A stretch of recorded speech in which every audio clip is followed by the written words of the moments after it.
We've covered former Supermayor Tiffany Henyard so many times on this channel. It feels like we could publish a whole documentary series at this point. And just when it seems like the drama might finally settle down, she jumps right back into the spotlight with another twist straight out of the corruption cinematic universe. This time, she walked into court, stayed completely silent, and pulled the classic maneuver pleading the fifth. And no, this wasn't just a small side note. This is exactly what it looks like when someone's trying to stall while everything around them starts collapsing.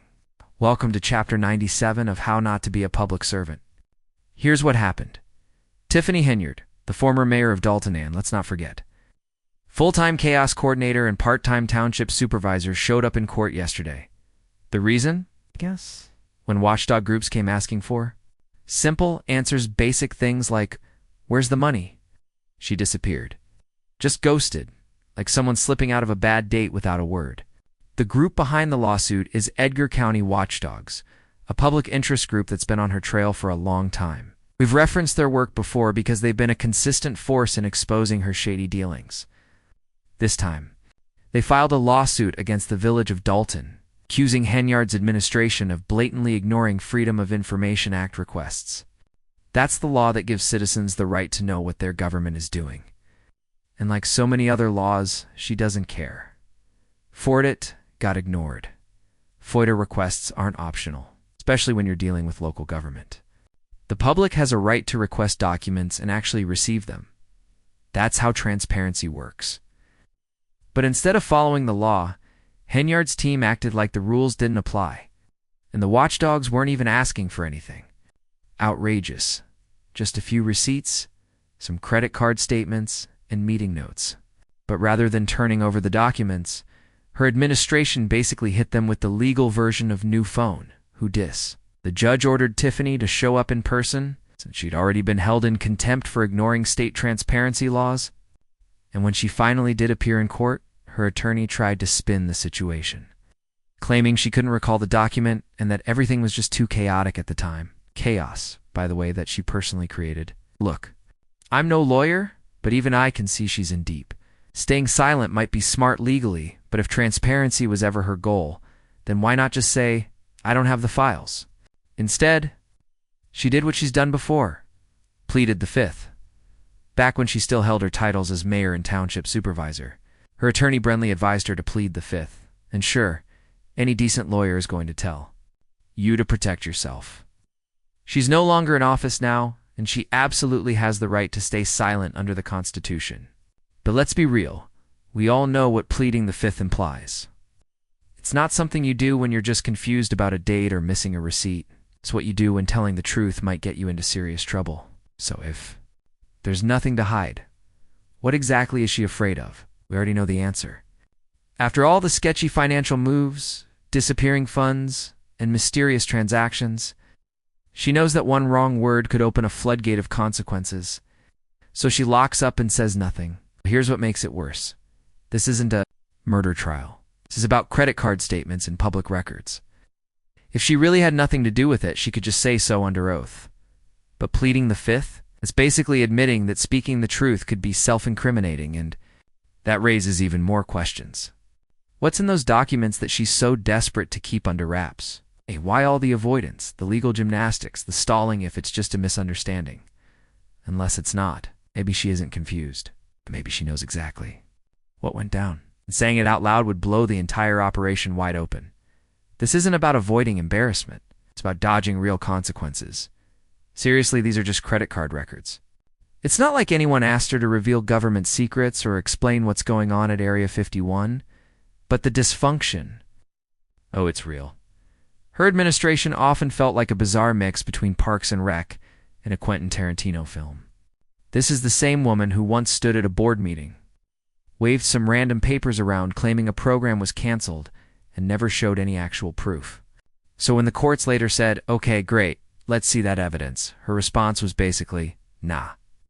And it only gets messier from there, because while that hearing was taking place, the judge casually mentioned yet another lawsuit.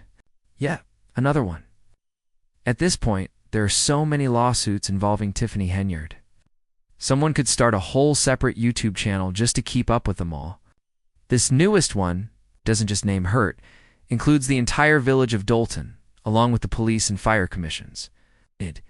When she was asked about it, she claimed she didn't even know it existed, which honestly might be true. She's been hit with so many legal actions she probably does need a spreadsheet to keep track, but that right there is the point. That's how she operates. Her whole defense strategy has moved beyond legal turned spiritual. She's ghosting accountability like it's a belief system. Let's just call it what it is, a delay tactic. She's pressing pause on a story she doesn't want to finish, hoping everyone else just forgets to hit play again. And with the FBI reportedly digging into possible misuse of public funds and political retaliation, pleading the fifth might not just be her smartest pled, might be the only one she has left. This isn't about someone who's scared to speak. It's someone perched on a crumbling tower of reckless decisions, just hoping it doesn't all come crashing down. Let's not forget, she already had the chance to tell her story when she ran for re-election. She said she had the receipts, claimed she could prove her innocence, swore up and down that she was being falsely accused. But those receipts never showed up. Not in a podcast, not in an interview, not in a live stream. She had endless chances to clear her name, never once followed through. So why should anyone believe this book will be any different?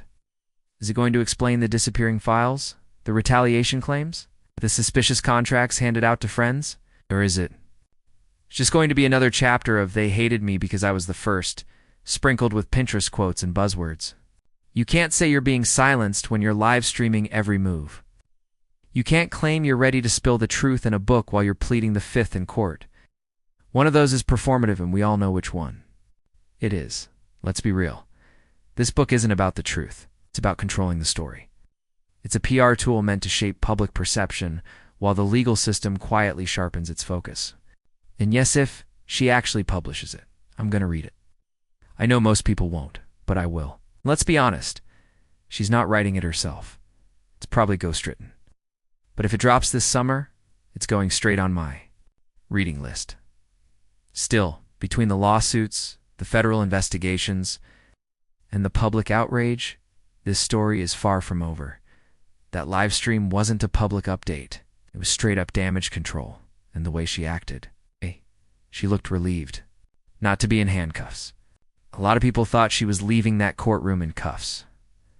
So that little victory speech she gave, that was just the political version of saying "I'm fine" while everything burns behind you. If Tiffany Henyard had nothing to hide, she wouldn't be going live with praise and prayer emojis. She'd be going live with actual evidence. This isn't spiritual warfare. These are legal consequences. And no amount of filters, soundtracks, or motivational quotes will stop those subpoenas from showing up. The judge did give her the option to submit an affidavit basically saying, "I don't have the stuff." That's the legal equivalent of a shrug. And for now, the judge let her off the hook. But the people of Dolton already made their call. They voted her out. That was their only card to play. The rest? That's up to the courts, and the clock is still ticking. Let's not forget.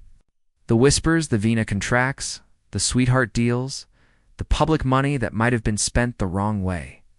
Some of that is already being investigated behind closed doors, and if the FBI gets more involved, they don't stop until they have everything. This isn't just a headline, it's a saga. It's a slow, messy unraveling of what could end up being one of the biggest local government collapses we've seen in years. Every court document, every leak, every Facebook Live peels back another layer. So yeah, let's see how this plays out. Are you curious about the Tiffany Henyard book? Because honestly, I kind of am. She actually puts it out there. I'm grabbing a copy. She might never finish it. But what do you think about all of this? Let me know in the comments below. Thanks for watching, and I'll see you in the next one.